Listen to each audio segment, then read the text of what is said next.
आज का वीडियो में जमीन कब्जा होने पर 4 कागज का रहना बहुत ज़रूरी, सुप्रीम कोर्ट का ये ऑर्डर है भाई। बहुत ही महत्वपूर्ण वीडियो है आप लोग के लिए ये। आज इस वीडियो में पूरा बताने वाले हैं कि आपका ज़मीन अगर कब्जा कर लिया है किसी ने या किसी के कब्जे में है तो कौन कौन से 4 कागज रहना चाहिए और इसका क्या नियम है, सुप्रीम कोर्ट का क्या इसका ऑर्डर है, सुप्रीम कोर्ट का इस पर क्या फैसला है, पूरा कर देंगे। आर से पार कर देने वाले भाई। जरूरी है आपके पास अगर जमीन है तो इस वीडियो को पूरा देख लीजिए, पूरा अभी बताने वाले हैं हम। बहुत सारे लोग किसी दूसरे का जमीन को दखल कब्जा करके रखते हैं, तो उससे रिलेटेड आपका जमीन कोई और दखल कब्जा करके रखा हुआ है, कोई और दखल कब्जा करना चाह रहा है तो पूरा इन्फॉर्मेशन मिलेगा, वीडियो में बने रहना। तो मेरा एक नया चैनल है न्यूज़ सपोर्ट, डिस्क्रिप्शन में लिखे हुए सपोर्ट न्यूज़ चैनल, उसको जाकर पहले सब्सक्राइब कर लो। और इंस्टाग्राम भाई, हमसे अगर बात करना चाहते हो चैट के माध्यम से, मैसेज के माध्यम से, तो इंस्टाग्राम पर पर्सनली बात हो जाएगा। वहाँ पर इंस्टाग्राम ज्वाइन कर लो, वहाँ पर भी बहुत सारा चीज़ है, वहाँ पर कमेंट भी पिक करता हूँ मैं, वहाँ पर भी वीडियो आएगा। जो कमेंट करोगे वहाँ पर स्पेशल कमेंट का वीडियो हम बनाएंगे। और यहाँ पर जो चल रहा है सो चल ही रहा है, तो इंस्टा को जरूर ज्वाइन कर लो, ठीक है। और कटिंग वुटिंग पाना है तो टेलीग्राम और व्हाट्सएप चैनल, उसका भी लिंक है। तो चलो मैं आप बताता हूँ। मैं देखो यहाँ पे क्या है कि ज़मीन अगर मान लीजिए कोई कब्जा कर लिया आपका, तो 4 कागज़ कौन कौन सा ज़रूरी है भाई, अभी से ही व्यवस्था कर दो। सारे लोगों को मैं बोल रहा हूँ, ये वीडियो जो है सभी के लिए महत्वपूर्ण है भाई। कोई ना कोई आपका ज़मीन का दखल कब्जा करके रखा है या कोई भी कर लेगा, तो अभी क्यों नहीं देख ले उस वीडियो को, क्यों नहीं सावधान हो जाए। जब ज़मीन कब्जा हो जाता है तब जाके वीडियो देखते हो, तो पहले देख लोगे तो बीमारी होगा ही नहीं। समझ पा रहे हो, क्लियर ना। तो वही चीज़ है, पहले देख लो, पहले जान लो। जब पता है कि पानी में ज़्यादा कूदने से सर्दी होता है तो पानी में कूदेंगे ही नहीं, क्लियर बात है, समझ गया ना। ज़्यादा पानी में कूदने से सर्दी होता है, उसी तरह से जब ज़मीन दखल कब्जा हो जाएगा, कागज़ रखेंगे तो कैसे उसका इलाज कर लेंगे, पहले से पता चल जाएगा। तो चलो अभी ये बताते हैं, समझो यहाँ क्या है। अब दोस्तों कोर्ट ने यह भी कह दिया है कि अब आपके पास अगर 4 दस्तावेज है, 4 डॉक्यूमेंट है, दस्तावेज मतलब क्या, डॉक्यूमेंट, कागजात जिसको आप लोग बोलते हो, 4 कागजात है, फिर आपको किसी भी तरह से डरने की कोई जरूरत नहीं है और घबराने की कोई भी जरूरत नहीं है भाई। आपका जमीन का दखल कब्जा कोई और नहीं कर पाएगा। कौन से कागजात है आगे बताएंगे वीडियो में, बहुत महत्वपूर्ण है भाई। वीडियो में आए हो तो पूरा देख लो, समझ लो। अभी बिहार में जमीन सर्वे चल रहा है, हो सकता है आपका जमीन को कोई दूसरा दखल कब्जा करके रखा हो या बाद में कर लिया हो, तो समझ, या बाद में कर ले, आपके पास वो पेपर ना हो, तो वो वीडियो को देखो, इस वीडियो को समझ में आ जाएगा। आगे पूरा महत्वपूर्ण बताएंगे, वीडियो में बने रहो। देखो हमारा हर वीडियो महत्वपूर्ण होता है। 12-1 बजे 2 बजे के अंदर एक वीडियो आता है जो सरकारी काम से रिलेटेड या कोई भी अन्य काम रहता है। मॉर्निंग में न्यूज़ का आता है और शाम को जमीन से रिलेटेड या कोर्ट से रिलेटेड कोई न्यूज़ आता है। देखो समझो, अगर किसी शख्स ने आपकी प्रॉपर्टी पर यानी कि संपत्ति पर जबरन कब्जा कर लिया है तो आप इन 4 दस्तावेज की वजह से उस प्रॉपर्टी को, उस व्यक्ति को बेदखल कर सकते हो। दस्तावेज क्या, कागजात जिसको कहते हो, कागज, समझ पा रहे हो। तो उस प्रॉपर्टी से उसको धकल के मार के निकाल सकते हो बाहर उसको, अगर ये 4 कागजात आपके पास रहा। अगर नहीं रहा भाई तो क्या करोगे, कागजात तो आपके पास होना चाहिए। अब कौन से कागजात होने चाहिए, वीडियो पूरा देखो तब समझ में आएगा। वीडियो देखोगे 2 मिनट, कमेंट बॉक्स में लिखोगे कहाँ से जानकारी आया, कहाँ से आया, क्या आया। बहुत सारा ऐसा लोग है 2 मिनट देख लिया, कमेंट बॉक्स में लिख देता है। भाई कोर्ट में जमीन का फैसला होने में कितना लगता है, 20 साल 30 साल लगता है, और लोग यहाँ कहता है 5 मिनट में बता दो, उसे होगा।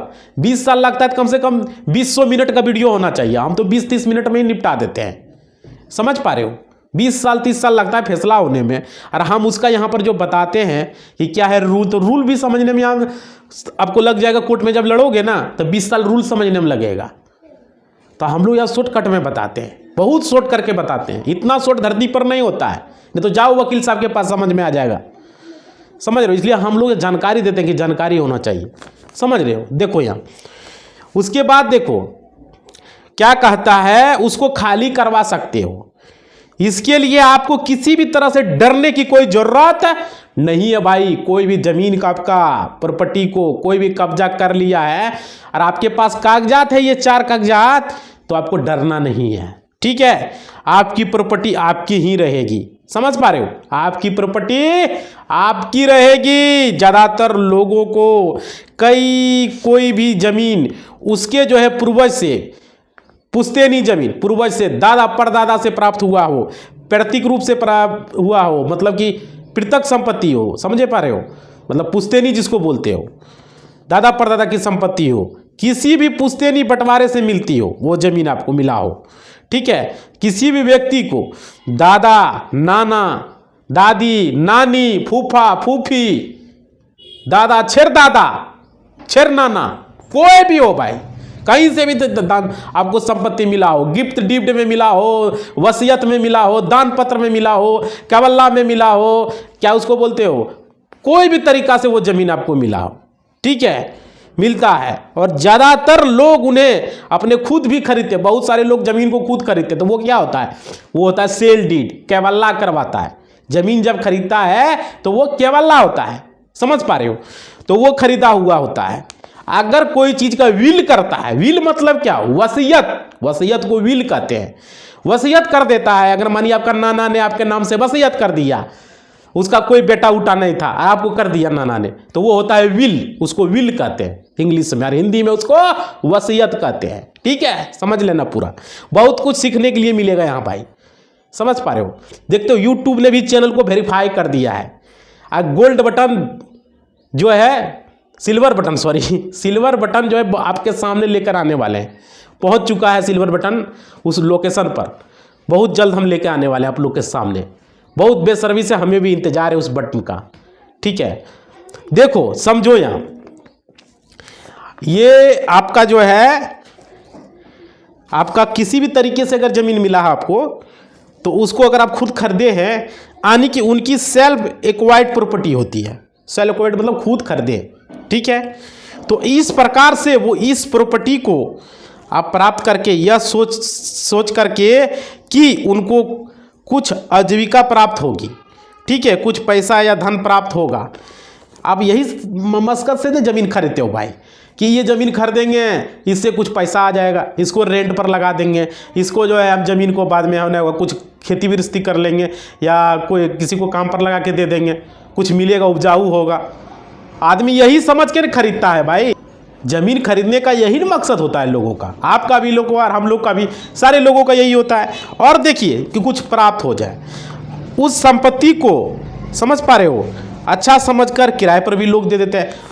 कोई अच्छा आदमी सोचता है कोई अच्छा आदमी आएगा तो उसको किराए पर दे देता है, और वही अच्छा आदमी बाद में धोखा देता है। समझो यार, ये नहीं कहते हैं किराएदार ही धोखा देता, मालिक भी किराएदार को धोखा देता है भाई। हमारे साथ ऐसा हुआ है, हमारे साथ एक बार धोखा खुद हुआ है, अभी हम बताएंगे आपको। पहले पूरा नियम को समझ लो, लास्ट में बताएंगे मेरे साथ क्या हुआ था, उसके बाद समझो। लेकिन उस व्यक्ति ने उस संपत्ति पर कब्जा जमा लेता है। आप जिस आदमी को, आप सीधे साधे आदमी हो, अगर किसी को रेंट पर दे दियो, आदमी क्यों करता है 2 साल 5 साल से ज़्यादा एग्रीमेंट किसी को कोई नहीं करता है, क्योंकि यहाँ का नियम है 12 साल से ज़्यादा अगर आपके ज़मीन पर रह गया वो किराएदार, तो वो दावा बोल सकता है आपके संपत्ति पर, कानूनी तरीके से बोल सकता है। इसलिए कोई भी किसी को रेंट पर रखता है तो 5 साल से ज़्यादा एग्रीमेंट नहीं करेगा। देखिएगा, या तो 2 साल, या कहेगा रिन्यूअल करेंगे, ये साल करेगा, या तो 2 साल करेगा, या तो 5 साल करेगा, उससे मैक्सिमम 5 साल करेगा, उससे ज़्यादा वो करने के लिए गछेगा ही नहीं।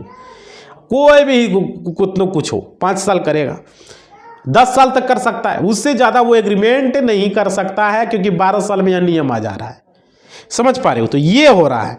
लेकिन उस व्यक्ति ने संपत्ति पर कब्जा जमा लेता, फिर भी खाली नहीं करता। कोई आदमी अगर मानो आपने उसको रेंट पर वो संपत्ति दिया उसको, और वो आदमी वहां पर कब्जा कर लिया और वो खाली नहीं कर रहा है, तो उसके लिए जरूरी है भाई, आपका घर में भी ज़मीन होगा, आपका भी कोई ने दखल कब्जा करके रखा होगा, कोई ने रेंट पर लगाया होगा। इस वीडियो को पूरा देखो और समझो, ताकि कभी भी धोखा जिंदगी में नहीं होगा। समझ पा रहे हो, बहुत महत्वपूर्ण वीडियो है। देखो, शॉर्टकट के फेरा में मत रहो, यहाँ बहुत सारा लोग शॉर्टकट के फेरा में रहता है। हम कोशिश करते हैं शॉर्ट से शॉर्ट बनाने का, लेकिन वहाँ छूट जाता है बहुत सारा पॉइंट, समझ रहे हो। सो इसलिए शॉर्टकट में आपको नहीं रहना है। देखो समझो, यहाँ पे नो किराया टाइम पर होता है, मकान मालिक को परेशान और तंग भी करता है। बहुत सारे लोग क्या होता है कि अपना किराया जो रेंट है वो टाइम पर नहीं देता है, और क्या मकान मालिक को भी परेशान करता है। बहुत ऐसे भी लोग हैं जो किराया का जो है लेते हैं रेंट पर, वो करते रहते हैं। और क्या, ऐसे किसी व्यक्ति ने उस पर जो है मतलब कि बोलिए एक तरह से वो एक तरह से अपने आप को ब्रिलियंट समझने लगता है। और क्या, और उस संपत्ति को कहने से भी खाली नहीं करता है किराएदार। ऐसा भी होता है भाई, ये नहीं करे कि किराएदार ही होता, मालिक भी बदमाश होता, अभी बताएंगे आपको। उसके बाद देखिए, तो अब आप क्या करेंगे, आपके पास ऐसा क्या जो है समाधान है कि उस व्यक्ति से आप प्रॉपर्टी को खाली करवा तक सकते हो। अगर वो कह देगा नहीं तो आप ज़बरदस्ती खाली करा भी नहीं सकते हो, क्योंकि उसका एग्रीमेंट बना हुआ है। अगर आपने उसको 5 साल का एग्रीमेंट किया है तो 5 साल के पहले वो खाली ही नहीं करेगा। अब वो जो चाहेगा सो मनमानी करेगा। इसलिए लोग यहाँ देखते हैं साल साल ही एग्रीमेंट करता है, 1 साल होगा भाई इसको भगा देंगे अगर ज़्यादा कुछ किया तो। इसे ज़्यादा दिन का एग्रीमेंट भी नहीं करेगा, 1 साल 2 साल 3 साल 4 साल 5 साल, इससे ज़्यादा नहीं करेगा। और देखो, तो अगर आपका मामला कोर्ट में जाता है, विवाद होता है और वह व्यक्ति आपकी संपत्ति को खाली करने में आनाकानी करता, अगर मानो भाई 12 साल हो गया तब तो बहुत दिक्कत हो जाएगा, समझो, करता है, तो कोर्ट के पास जाने से कोर्ट यह देखता है कि दस्तावेज जो है किस व्यक्ति के नाम से है। भाई वो ज़मीन का जो कागजात है वो ज़मीन किसके नाम से है, सबसे पहले कोर्ट ये चीज़ को देखेगा। इसको देखने के बाद ही आगे कोई फैसला लेगा। और कब्जा किया हुआ व्यक्ति के पास क्या दस्तावेज है, क्या कागजात है उसके पास, जो आदमी उस ज़मीन को कब्जा करके रखा हुआ है भाई। और क्या, तो आप उस प्रॉपर्टी का ओनर हैं, ठीक है, आप उस प्रॉपर्टी के मालिक हैं, तो आपके पास कौन से दस्तावेज होने चाहिए, आपके पास क्या दस्तावेज होने चाहिए, क्या जरूरी है आपके पास भाई। तो कि आप कोर्ट में यह साबित कर दें कि उस प्रॉपर्टी के, उस संपत्ति के मालिक आप हो। तो 4 दस्तावेज की बात करूंगा भाई, मैं 4 दस्तावेज की बात करूंगा इस वीडियो में। देखो, वो दस्तावेज आपके पास होने चाहिए, जो जो 4 दस्तावेज होना है उसके बारे में इस वीडियो में हम बात करेंगे। देखिए, इसमें सबसे पहले बात करते हैं, अगर जमीन दादा से परदादा से जमीन प्राप्त हुआ है, मतलब दादा परदादा छेरदादा से अगर आपका जमीन प्राप्त हुआ, पुश्तैनी जमीन है, समझ पा रहे हो, खतियानी जमीन है, हुआ है, तो उनके नाम से कोई सेल डीड या वो खरीदा होगा तो सेल डीड, आपका दादा परदादा खरीदा होगा जमीन तो सेल डीड होना चाहिए। सेल डीड उसको क्या कहते हैं, केवल्ला, जिसको डीड आप लोग बोलते हो, जिसको दस्तावेज कोई दस्तावेज बोलता है, दस्तावेज सेल डीड या केवल्ला अगर है, या उसका बेचान नामा जो बेचता है सो बेचान नामा, जो कोई बेचा खरीदा है बेचान नामा उसको बोलते हैं, समझ पा रहे हो, जैसे वही सेल डीड जिसको आप लोग कहते हो बेचान नामा आपके पास जरूर होना चाहिए, ठीक है। उसके बाद अगर वो सेल डीड आपके पास है तो उससे यह सिद्ध हो जाएगा कि ये प्रॉपर्टी आपकी है, ये संपत्ति आपकी है, ये जमीन आपका है, ये घर आपका है, उससे साबित हो जाएगा। और देखिए, सेल डीड एक ऐसा महत्वपूर्ण दस्तावेज है, सेल डीड किसको, केवल्ला जिसको कहते हो भाई, केवल्ला एक महत्वपूर्ण दस्तावेज है, एक रजिस्टर ऐसा दस्तावेज है जिससे आपका मालिकाना हक साबित होता है भाई।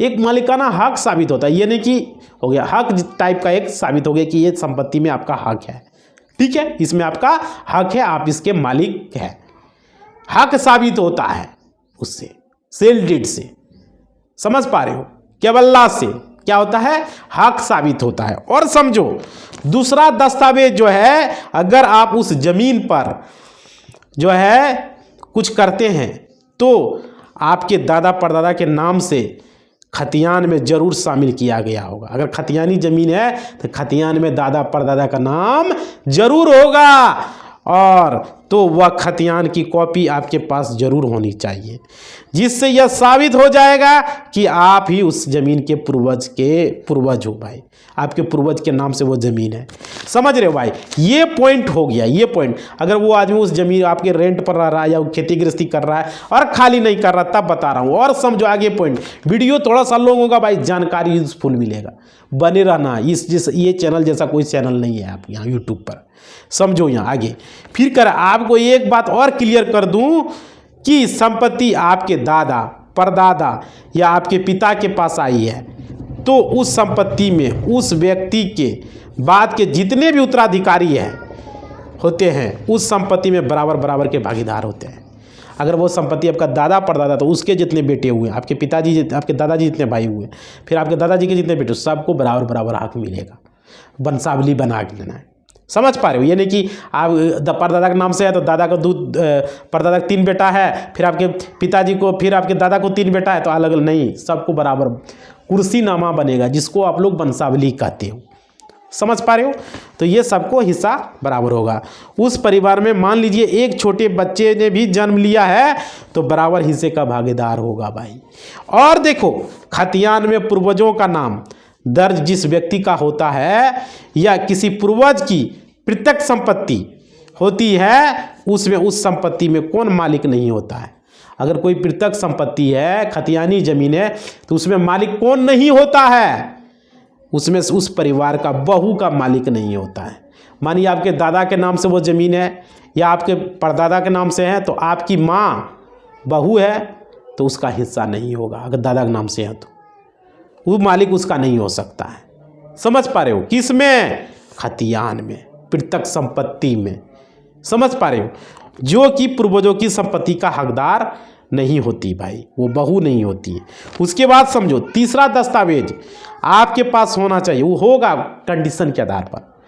उसके बाद समझो, तीसरा दस्तावेज आपके पास होना चाहिए कि आपके पास कोई संपत्ति या दान पत्र या कोई गिफ्ट डीड, जिसको दान पत्र कहते हैं आप, समझ पा रहे हो, मिलती है तो आपको रजिस्टर होनी चाहिए, वो दान पत्र रजिस्टर होना चाहिए। समझ पा रहे हो? तो इस गिफ्ट डीड या गिफ्ट डीड है तो वो रजिस्टर होना चाहिए। गिफ्ट डीड के जरिए आप साबित कर पाओगे कि यह प्रॉपर्टी उस व्यक्ति ने हमको दिया था, गिफ्ट डीड दिया था।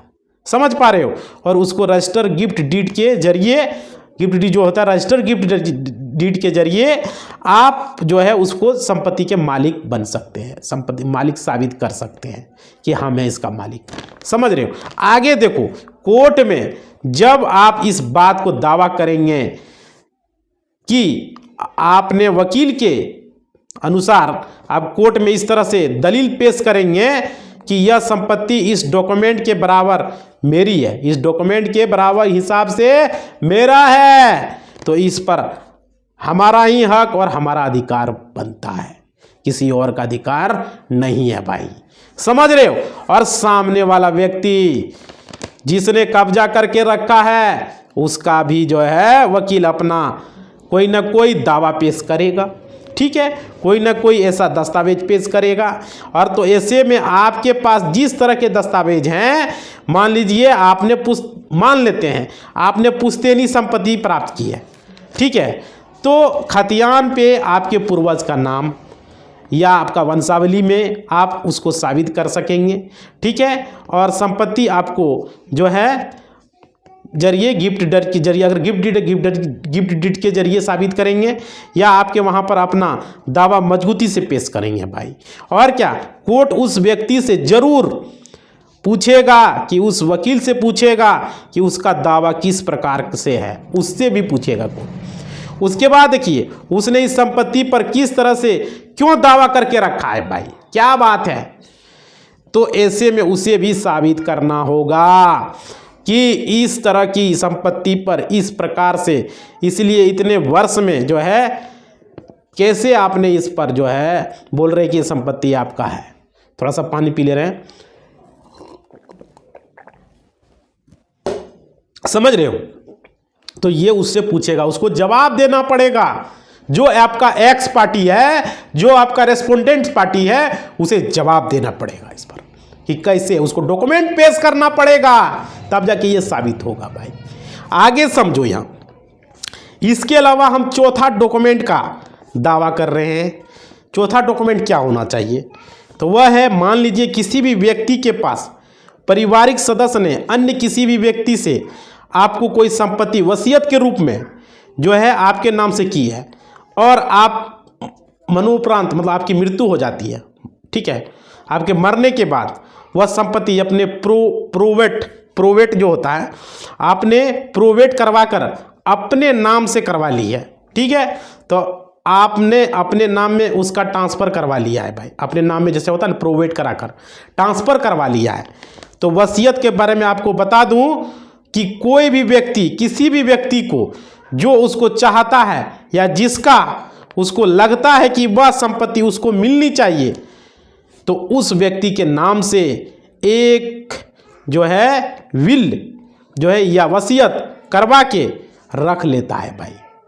जैसे होता है ना कि हम वसीयत करवा के रख लेते हैं कि इसको मिलना चाहिए, इसको मिलना चाहिए, समझ पा रहे हो? तो उस तरह से तो इसको सादे पेपर पर भी कराया जा सकता है, सादा पेपर पर भी हो सकता है भाई। विल जो है आप सादे पेपर पर भी प्रोवेट करा के आप रख सकते हो। और क्या, इसको रजिस्टर भी कराया जा सकता है। और 2 गवाहों के इसमें ज़रूरत होती है, 2 विटनेस जिसको गवाह आप लोग कहते हैं। इस प्रक्रिया के तहत तो व्यक्ति वसीयत के द्वारा प्राप्त संपत्ति को न्यायालय में भी प्रोवेट करवा सकता है, न्यायालय में भी आप प्रोवेट करा सकते हो, ठीक है। और उसको प्रोवेट करवाने के बाद अपने नाम से भी ट्रांसफ़र करवा सकते हो, उसका मालिकाना हक आपको मिल सकता है, प्राप्त हो सकता है। समझ पा रहे हो? ये है प्रोवेट के बारे में भी आप लोग को हम किसी वीडियो में बताएंगे। बहुत महत्वपूर्ण जानकारी, बहुत चीज़ आपको सीखने के लिए मिलेगा इस चैनल पर। देखो आगे समझो यहाँ। तो इस तरह का डॉक्यूमेंट जो है आपके पास है तो उसने भी आप प्रॉपर्टी के मालिक साबित करवा सकते हो भाई, आप साबित हो जाओगे उसमें। और क्या, और कोर्ट में आपका दावा मजबूती से जो है लॉयर रखेगा, आपका जो लॉयर होगा, वकील साहब जो होंगे। तो ये 4 ऐसे दस्तावेज हैं जिसके द्वारा आप अपनी प्रॉपर्टी पर मालिकाना हक का दावा कर सकते हो। और यह कोर्ट मानने से इनकार नहीं कर सकता भाई, और यह मानने का मजबूर हो जाएगा कोर्ट भी। और क्या, यह संपत्ति के मालिक आप हैं। और इस प्रकार कोर्ट उस व्यक्ति के दावे को खारिज कर आपके मालिकाना हक होने पर आपकी प्रॉपर्टी से उस व्यक्ति का कब्जा खाली कर देगा भाई। जब कोर्ट फैसला सुना देगा तो उसको खाली करना पड़ेगा, कहीं का कोई उपाय उसका नहीं रह जाएगा। तो ये होता है खाली करवाने का तरीका। इस वीडियो में हमने बताया था कैसे खाली होगा। तो अभी देखो भाई, आपके सामने वीडियो है, हमने पूरी जानकारी आपको दिया है कि कैसे आपको खाली करवा सकते हो। किसी को रेंट पर दिए हो, किसी को ज़मीन का कृषि कार्य के लिए दिए हो, या कोई भी काम के लिए दिए हो, आपका प्रॉपर्टी कोई अगर कब्जा करके रखा हुआ है, किसी को दिए हो, खाली नहीं कर रहा है, तो इस वीडियो से देख लो, इतना कागजात रहेगा। आप कोर्ट में जाके उसको खाली करवा, अपने वकील रखोगे, जो अभी तरीका हम बताएं, बस सवाल जवाब दोनों तरह से होगा। और उसके बाद उसको खाली करना पड़ेगा, हर हाल में खाली करना पड़ेगा, चाहे वो दबंग रहे, चाहे वो कितनो बड़ा फिल्म देख लिया दबंग उबंग, सब दबंगगिरी उसका निकल जाएगा। और उसको कोर्ट का बात मानना पड़ेगा, नहीं मानेगा तो उस पर कानूनी कार्रवाई की जाएगी। समझ पा रहे हो? ये यहाँ पर बात है। तो इस वीडियो में आप लोग को क्या समझ में आया, नहीं आया, पूरा कमेंट बॉक्स अपनों को बता देना। देखो एक नया चैनल है सपोर्ट न्यूज़ चैनल, उसको सब्सक्राइब करो और वीडियो को थोड़ा सा लाइक कर दो। लाइक करते हो तो हमें अच्छा लगता है। और इंस्टाग्राम ज्वाइन कर लो, जहाँ से मैं आपको रिप्लाई दे पाऊँगा, कुछ भी सवाल उवाल है, और वहाँ का भी कमेंट यहाँ पे लेता हूँ मैं। तो इंस्टाग्राम ज़रूर ज्वाइन कर लेना भाई, ठीक है, ज़रूरी है आप लोग के लिए। और देखो आज कमेंट बॉक्स हम नहीं लेंगे क्योंकि वीडियो बहुत लॉन्ग हो चुका है, और आप ही लोग कमेंट करते हो कि वीडियो जो है लॉन्ग हो चुका है, तो कमेंट क्यों लें हम? आप लोग बोलिए कमेंट लेंगे तो कमेंट लेंगे भाई। यहाँ पे देखो बहुत सारा लोग अभी यूट्यूब पर आ गया है जिसे जानकारी नहीं है, अब वो भी कमेंट लेता है, तो उस सबका कमेंट का रिप्लाई आप मत लो, समझे, क्योंकि वो सब जानकारी अब यहाँ पर नहीं दे पाएगा, क्योंकि वो वेरीफाई नहीं है। देखो मेरा टिक लगा हुआ है, यूट्यूब ने हमें टिक दिया है, समझ पा रहे हो? तो यहाँ पर हम जानकारी आपको सही से दे पाएंगे, क्योंकि हम एक लॉयर है, वकील भी हैं, आपको पता भी चल रहा है। और कोई ऐसे आके वीडियो बना रहा है तो उसका वीडियो को मत देखो, समझ रहे हो, क्योंकि वो जानकारी सही नहीं दे पाएगा। अरे वो तो खुद कन्फ्यूज है, तो वो क्या देगा जानकारी, समझ पा रहे हो? तो ये चीज़ हम बता रहे हैं। इसलिए जो भी है यहाँ वकील साहब का वीडियो देखना है, जो भी है ज़मीन से रिलेटेड, ज़मीन सर्वे से रिलेटेड। अभी हमें देख के बहुत सारा लोग कोट पहन रहा है। अरे तो भेड़िया अगर क्या बोलते हो शेर का खाल पहन लेगा तो वो शेर नहीं हो जाएगा। बहुत सारा ऐसा लोग है, और हमें देख के कमेंट बॉक्स ले रहा है भाई। तो उस सबका कमेंट का कोई रिप्लाई ले लेना, ये समझ लो। और वो भेड़िया के उथी में नहीं पड़ना है। जिस समय मेरा कम सब्सक्राइबर था उस समय मेरा टांग खींच रहा था, वीडियो लॉन्ग बनाता है, ये करता है, वो करता है, बहुत सारा बात बोल रहा था। अभी खुद लॉन्ग वीडियो बना रहा है, खुद कमेंट बॉक्स ले रहा है, खुद कोट पहन रहा है, मेरा देखा देखी कर रहा है। भाई किसी का कॉपी यहाँ नहीं चलता है, करो तुम, जो रियल है वो रियल है। खान सर का कोई कॉपी करेगा खान सर थोड़ी हो जाएगा, कोई अमिताभ बच्चन कर लेगा तो अमिताभ बच्चन थोड़ी बन जाएगा। है ना।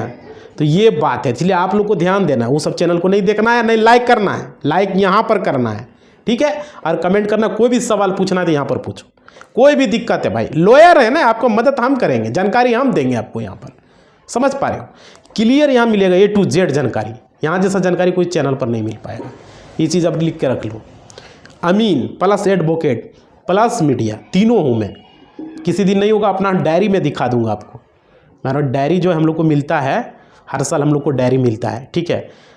तो वो डायरी दिखा दूंगा, बार काउंसिल से एक नया डायरी हमको मिला है अभी, वो भी मैं दिखा दूंगा आपको, ठीक है। जब कोई एडवोकेट न्यूज़ ज्वाइन करता है तो वो मिलता है, तो हमें घर में हमको मिला है फिलहाल, एक नया लाए हैं, तो वो भी दिखा देंगे। और कोर्ट से भी हमें मिलता है डायरी, वो दिखा देंगे। मेरा आई कार्ड भी दिखा देंगे, मैं रजिस्टर हूँ भाई, ऐसा नहीं कि यहाँ आ गया, बहुत मुँह उठा के यहाँ पर आ गया है, ठीक है। तो सब पर ध्यान नहीं देना है आप लोग को।